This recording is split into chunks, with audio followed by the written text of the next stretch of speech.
ભરૂચ જિલ્લાના ઝઘડિયા તાલુકાના નાના સાજા ફાટક પાસે મહિલા વન કર્મચારીનું માર્ગ અકસ્માતમાં મોત નીપજ્યું હતું। મહિલા વન કર્મચારી કેવડિયા બીડગામમાં ફરજ બજાવતા હોય તેમના ગામ દહેજ જતી વેળા અકસ્માત નડ્યો હતો।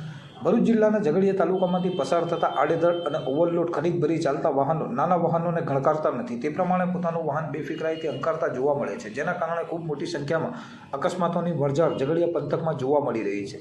આજરોજ નાના સાંજા ફાટક પાસે એક મહિલા વન કર્મચારીનું અજાણ્યા વાહન ચાલકે ટક્કર મારી અકસ્માત સર્જ્યો હતો। અકસ્માતમાં મહિલા વન કર્મચારીનું ઘટના સ્થળે જ કરુણ મોત નીપજ્યું હતું। જાણવા મળતી માહિતી મુજબ મૂળ દહેજ તાલુકો વાગરા ખાતે રહેતી કવિતા કાંતિલાલ ગોહિલ ઉંમર વર્ષ આશરે 32ની કેવડિયા વન વિભાગની બીટ ગાર્ડ તરીકે ફરજ બજાવતી હતી। કવિતા આજરોજ સાંજે તેની ફરજ પરથી કેવડિયાથી દહેજ જવા રવાના થઈ હતી, ત્યારે ગુમાનદેવની આગળ નાના સાંજા ફાટક પાસેથી પસાર થતી હતી, ત્યારે તેની મોપેડને કોઈ અજાણ્યા માલવાહક ટ્રકના ચાલકે ટક્કર મારી અકસ્માત સર્જ્યો હતો। અકસ્માતમાં આખી ટ્રક તેના પરથી ફરી વળી હતી, જેના કારણે તેનું ઘટના સ્થળે જ મોત નીપજ્યું હતું। અકસ્માતની જાણ ઝઘડિયા વન વિભાગને થતાં તેઓ તાત્કાલિક જ ઘટના સ્થળે પહોંચી ગયા હતા અને ઝઘડિયા પોલીસ પણ ત્યાં પહોંચી મરણ જનાર કવિતાના પોસ્ટમોર્ટમની કાર્યવાહી કરવા તેમનો મૃતદેહ ભરૂચ સિવિલ હોસ્પિટલ ખાતે ખસેડવામાં આવ્યો હતો।